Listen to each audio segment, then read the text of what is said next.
युवाओं का साथ है बात कही, लेकिन सोशल फैब्रिक जितना कॉम्प्लिकेटेड विधानसभा में है और जितने प्रत्याशी इस बार मैदान में हैं तो कहीं मुश्किल वो होगी। खैर आगे बढ़ता हूँ मैं। जो प्रतिद्वंदी अब सामने हैं, टक्कर किसके साथ मान रहे हैं? मेरी टक्कर ही नहीं है सर। एक तरफे वन वे जीत रहे हैं सब।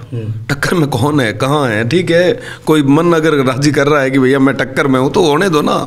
3 तारीख तक खुश रहने दो सबको, और 3 को परिणाम आएंगे, पता चल जाएगा। और सबसे बड़ी चीज़, मैं टक्कर में इसलिए नहीं मानता क्योंकि भैया हम वास्तविक मुद्दों की बात कर रहे हैं। इनमें से कोई नहीं बात कर रहा वास्तविक मुद्दे क्या है, क्योंकि इन सभी ने जब कभी भी मौका मिला कुछ काम नहीं किया। अब जनता के पास किस मुंह के साथ जाए? और रही बात दूसरी, मजबूती के साथ में 36 कौम का साथ और सहयोग मुझे मिल रहा है।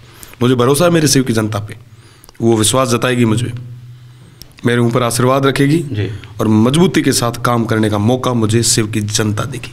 चलिए, आप अभी ये तो कह रहे हैं कि कोई प्रतिद्वंदी नहीं है, किसी के साथ टक्कर नहीं है। आप युवा नेता हैं, आप युवाओं पर भरोसा है। मैं थोड़ा सा पॉलिटिकल दायरे से बाहर आकर राजस्थान की राजनीति में एक युवा चेहरे हैं सचिन पायलट, उनका भी जिक्र करना चाहूँगा। उनके बारे में क्या विचार हैं आपके? अच्छे नेता हैं, मेहनत कर रहे हैं, संघर्ष कर रहे हैं, और हर युवा के जीवन में संघर्ष होना चाहिए। मैं मानता हूँ कि अगर युवा के जीवन में संघर्ष नहीं है तो वो जवानी किस काम की। तो संघर्ष कर रहे हैं, शुभकामनाएं। टोंक से चुनाव लड़ रहे हैं, शुभकामनाएं। पिछली भी जो सरकार चली है, आप भी छात्र राजनीति में रहे, कैसा रहा इस सरकार का टेन्योर? जज के हमने काम किया, काम करवाने के लिए लड़ाई लड़ी, कई बार जेल भी गया, कई बार लाठियाँ खाई, मुकदमे अभी तक चल रहे हैं। आप सोच ही सकते हैं, 11 बार पेपर लीक हुए, 26 लाख स्टूडेंट सिर पे हाथ रख के रो रहे हैं। कोई सुनने वाला है नहीं। आंख बंद कर ली, कान में अंगुली डाल दी, बोल तो वैसे ही नहीं रहे हैं। तो कुल मिला के मुझे लगता है कि युवाओं के साथ में सबसे ज़्यादा कुठाराघात हुआ है। दूसरी अगर मैं बात करूं तो हमारा राजस्थान जो अपनायत के लिए जाना जाता था, आज बलात्कार में सबसे नंबर 1 पे है।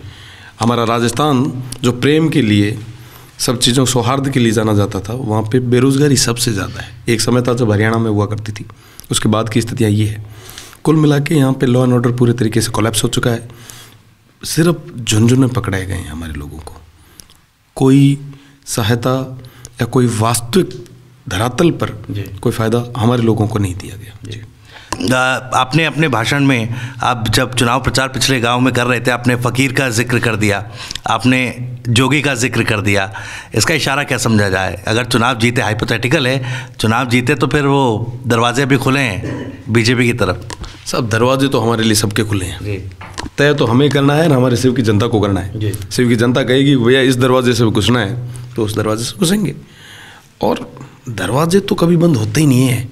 आपने जैसे पहले कहा कि 26 साल की उम्र है, 50 साल ठोक बजा के खेलूंगा और जनता की सेवा करूंगा, यहाँ पे बीच में रह के करूंगा। मैं जयपुर दिल्ली वाला मटेरियल नहीं हूँ, मैं तो इन धोरों वाला मटेरियल हूँ जो धोरों में रह के काम करना चाहता हूँ।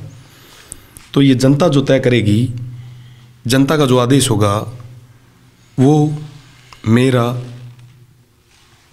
आगे का लक्ष्य रहेगा। चलिए, दो आखिरी सवाल है मेरे। एक सवाल ये थोड़ा नॉन पॉलिटिकल है, नेता कौन सा बढ़िया लगता है, आइडियल, जिसको रविंद्र सिंह भाटी अपना आइडियल मानते हो? अटल बिहारी जी। अच्छा, अटल बिहारी वाजपेयी जी आपको, आपके आइडियल आप मानते हैं। इसके अलावा निजी ज़िंदगी से जुड़ा सवाल पूछो तो कारोबारों का शौक है क्या आपको? बिल्कुल है, रखता हूँ जी।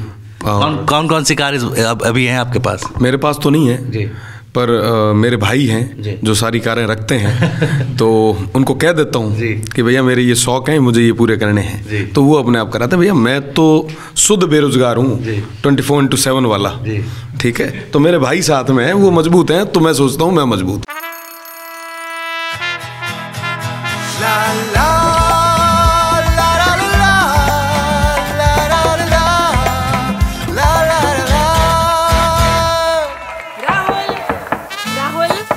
तन के साथ मन को जगाओ वी-गार्ड वाटर हीटर्स के संग। V Guard car garage network great, claim cover great, price wait वाह, प्राइस भी ग्रेट।